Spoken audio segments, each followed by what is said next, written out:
collection online. I've known Dan for a bit, but I've always wondered what the garage was like where it was and what else was in there. Because I've seen like shots on Instagram, but to be here now, like when you're actually in the room, it's blow away. Yeah. I mean, it's a different world, man. You walk in, you're like, huh, okay. So it was funny because I called it the WTF effect. Because as soon as they walked in, you can just see it in their mouth saying.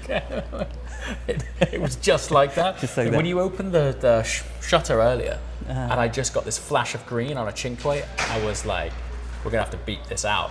You know, I was like, this is unbelievable. So when I was sort of, not like growing up, but you know, I passed my driving test in 2004, right? And so by the time 2008 came along, right, you're 4 years into driving, this thing comes out, right? I mean, for me, it was one of the most heroic cars of that decade. To see one here is unbelievable. I mean, I used to play with that on video games. Right? Yeah. Now you actually drive this. And see it every day. You know, it's so crazy. It's mind blowing. Crazy. I mean, unbelievably, we have an even rarer one next to it. We'll touch on that shortly. So, 7.3 litre, naturally aspirated V12. Yep. There was 5 coupes, 5 roadsters. And so what's it like to drive? I've never driven a Cinque. I've never even been in one. I'm hoping to persuade Dan to let me out in one at some point.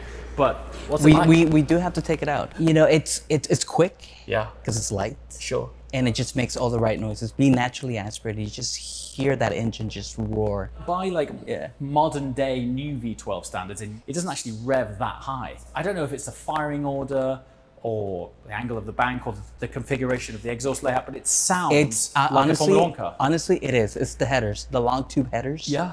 It sounds, this thing is one of the greatest sounding cars of all time. It's just 100%. phenomenal. Yeah. So one of the materials that I always remember Pagani launching was carbotanium. Okay. Right? And that, if I remember rightly, at the time they were a pioneer of it and they debuted it in the sill here. So that carbon there, if you look at the difference in weave between this carbon and that carbon, if you look really closely, within that is a silver strand. There's actually a titanium weave throughout the carbon sill. The day I remember hearing it, the word once, and it stuck with me forever. I was like, how cool is carbotanium? It sounds like something from X-Men. Right? Yeah, no kidding, right? Thing. I think back then they integrated it into it for strength, right? It was like a torsional stiffness gain. And of course it was still ultra lightweight. So being in the fortunate position of being able to drive a Cinque and a Tricolore, how do the two differ? Very, very, very similar. Right. I was gonna mention, should we take a look at the engine? 100%. So you undo the strap, then you press the red button. This saddlery is so cool. Yeah. Oh, look at this. Honestly, this is like looking at my aspirational childhood being inside this thing. For me, the Zonda generally as a platform was peak Pagani for me. And I think it's mostly to do with that engine and that sound. Yeah. It was just so emotive, right? I mean, if you look at the headers, just the way they all come out, and then they get routed through the exhaust all the way. I mean, looking in it, it's so contemporary. Carbon sculpture, all of the anodizing and the billet gear in there. The scoop is what makes it. I mean, the air intake off this, what it must be like in the Roadster, having the induction over your ears into that V12. Oh, I've driven it. We've driven it. Have you? Yeah, Dan used to own it. What's it like? Come on, man. It's one of my all-time dream drives. It was the most amazing, same like you were just mentioning. Yeah. It was the ability to hear it. Hear it. Inducting into yes. that. As it just inhaling. The program that Pagani offer, where you can send a car back to the factory and you're able to recommission it in your own style. I think if I was curating the dream forever garage, where I had to have these cars in there, let's just say it was 10 cars for life, a dream car would be a manual conversion Cinque Roadster with that engine in it. You know, on that like 760 program. Yeah. Can you imagine that? I've driven a manual. Okay. It is cool. Yeah. But I do like the paddles. Do you like it? Yes. Is it? It's that slight change. Yes. But it's. But it creates that whip crack as well on yes. on the upshift. It's yes. got that, like it's like it's throwing a grenade it's out. a snap. It's like a snap, isn't it? Oh yeah. Never get tired of looking Oh, at look it. at this up Actually, here. It's got Horatio's. Horatio's signature here as well. Beautiful thing. Yeah, the car went up to Miami for Pagani headquarters for North America, Yeah. and that's where he signed it. So 678 horsepower from a naturally aspirated engine. 678. 678 horsepower. But this is the 7.3, right? So actually from 7.3 liters, maybe not that impressive, but for something that's so light, it's just over, I think these are about 1,210 kilograms. So it's it's super light. And then we do run it on race fuel. You run it on high octane race gas as well. Yes. But that sounds good. Oh, it smells wonderful.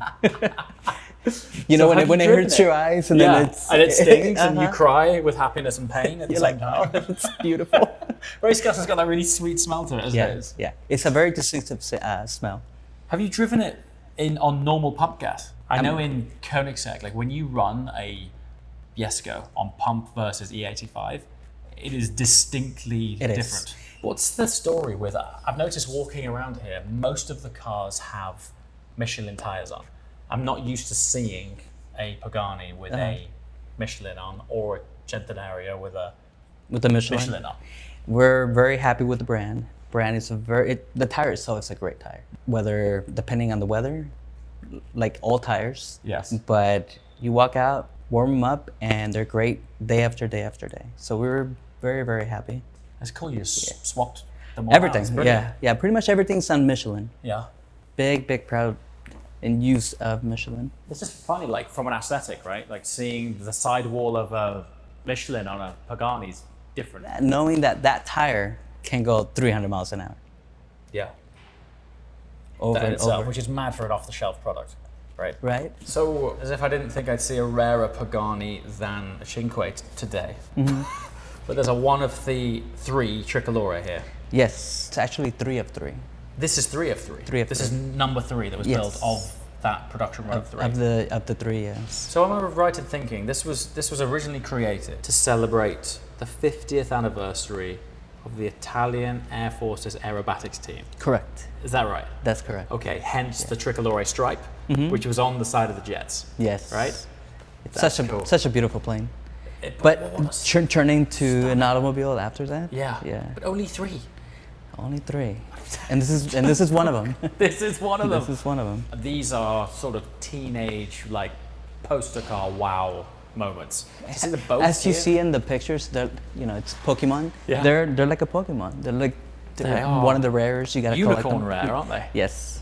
Same engine? Is this the Same engine. 7.3? Yep. NA V12. So I would imagine a similar horsepower output. Oh yes. And is this a car that Dan sourced, or was he No, he outsourced it. sourced it? Wow. I mean, even just to be able to unlock one of them, like find this thing. It's like going hunting for a unicorn. Yes. I mean both of these. Both of them. I don't know the history where they came from, but they are here. Incredible. Yeah. And so you've driven them both. What's the subtle differences, or are they totally different cars?